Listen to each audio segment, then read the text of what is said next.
حضرت علی نبی کریم کے چچا ابو طالب کے بیٹے تھے۔ آپ کی پرورش براہ راست رسول اللہ کے گھر میں ہوئی، اس لیے بچپن سے ہی حضور کی تربیت اور محبت کا سایہ آپ پر رہا۔ آپ کی شخصیت بہادری، علم، تقوی اور عدل کا حسین امتزاج تھی۔ آپ کا لقب درن کرار یعنی شیر دل تھا۔ سب سے پہلے ایمان لانے والے بچوں میں جب نبی کریم پر پہلی وحی نازل ہوئی تو اپنے سب سے پہلے قریبی لوگوں کو اسلام کی دعوت دی۔ اس وقت حضرت علی کی عمر صرف 10 سال تھی، مگر اپنے حضور کی دعوت پر فوراً لبیک کہا اور بچوں میں سب سے پہلے اسلام قبول کرنے کا شرف حاصل کیا۔ یہ ایمان لانے کی ابتدائی مثال اب کی غیر معمولی سمجھ بوجھ اور نور بصیرت کی گواہی ہے۔ ہجرت مدینہ کے وقت کفار مکہ نے رسول اللہ کو شہید کرنے کی سازش کی اور گھر کے ارد گرد پہرا بٹھا دیا۔ نبی نے حضرت علی کو حکم دیا کہ آپ ان کے بستر پر لیٹ جائیں تاکہ دشمن یہ سمجھیں کہ نبی اندر موجود ہے۔ حضرت علی نے بغیر کسی خوف کے یہ ذمہ داری قبول کی۔ رات بھر کفار پہرا دیتے رہے مگر حضرت علی پرسکون نیند لیتے رہے۔ یہ عمل آپ کی جانثاری اور رسول اللہ سے بے پناہ محبت کا ثبوت ہے۔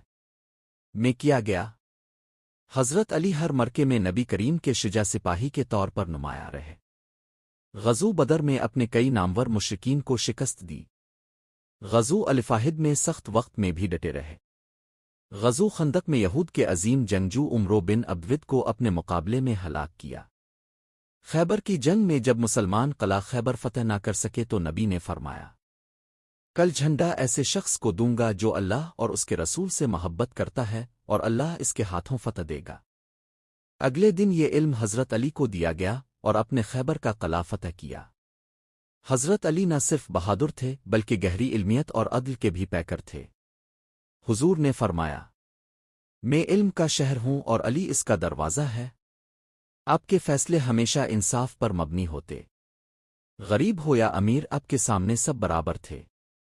حضرت عثمان کی شہادت کے بعد 35 ہجری میں حضرت علی مسلمانوں کے چوتھے خلیفہ منتخب ہوئے۔ اپنے داخلی فتنوں کے باوجود امت کو جوڑنے کی ہر ممکن کوشش کی۔ اب کے دور میں کئی بڑی آزمائشیں آئیں مگر اپنے ہمیشہ عدل، حکمت اور صبر کے ساتھ مسائل حل کیے۔ 40 ہجری میں فجر کی نماز کے وقت ایک خارجی نے مسجد کوفہ میں اب پر حملہ کیا جس سے اب شدید زخمی ہو گئے اور چند دن بعد شہید ہو گئے۔ اب کی قبر نجف، عراق میں ہے اور آج بھی مسلمان محبت و عقیدت سے آپ کو یاد کرتے ہیں۔